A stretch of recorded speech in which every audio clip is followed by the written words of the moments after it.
Okay, so today I'm going to do a chocolate box bow. I've chosen a nice bright purple ribbon here, which is called purple. You do lots of different varieties and shades of the purple ribbon. There's darker or lighter, there's lavender, there's quite nice shades. So with the ribbon, you'll find that it has a natural curve to it, which you want to work with rather than against. And I'm going to start with making a little loop and then coming back on yourself like so. And then from here, holding the middle, you're going to add to your loops each side.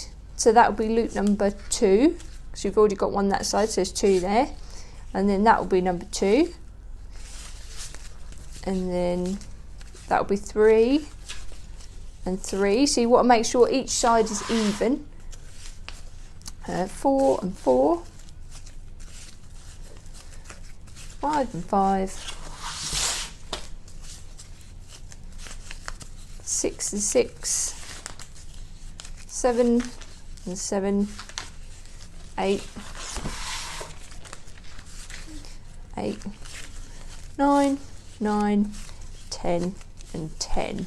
Now I've gone for 10 loops each side. Normally once you start getting used to making your bows, you'll work out roughly what thickness your ribbon is. Once you get to the right sort of thickness, you'll be able to tell that that's enough loops. And the same when you pull out your bow, you'll find if you should have done more loops or not. Again, it's a bit of a learning curve, that one. And then I've folded in the middle, and then I'm just going to use my scissors and cut from the just near the centre right out to the edge, like so, and then turn over and do exactly the same the other side, but leaving a little gap in the middle, like so. You don't want to leave too much gap because otherwise it's harder to pull the bow out, and you don't want to leave too little gap because that'll make it a bit of a weak point. And I'm just going to use some of my ribbon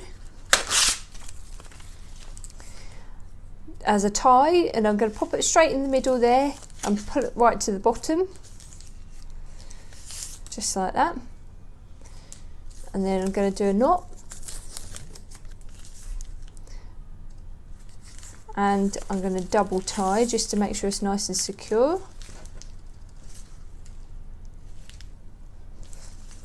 Like so.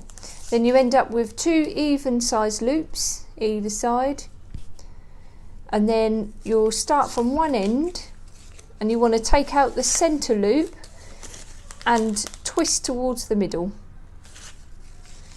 and then the next one and the next one, always pulling in the same direction. So I always pull to the right and to the middle, because you'll find that it'll actually make a nice even bow. So I'm just going to pull out all of the loops on that side.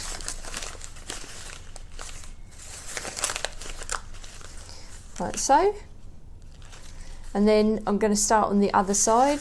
Same thing, pull them from the middle out to the right and give it a twist. I'm going to do that with all of those on that side. You can give it a little double twist if you like, just to make sure it's pulled out nicely.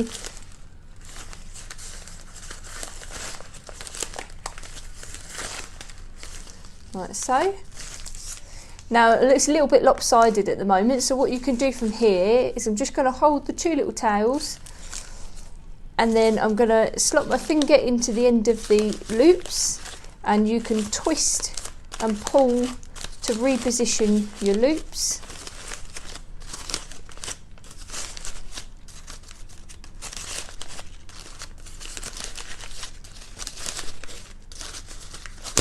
Ooh, pulled that one out. Sometimes you will find they will come out depending on the type of ribbon, and whether, like I said at the beginning, if you've done a little bit too small a gap at the bottom when you cut it, you might find that one of them will pull out. But a simple fix is you just give it a little trim at a nice angle, and then it makes it look like that should have been there. Same with the other end, with a nice sharp pair of scissors. And there you go, chocolate box bow.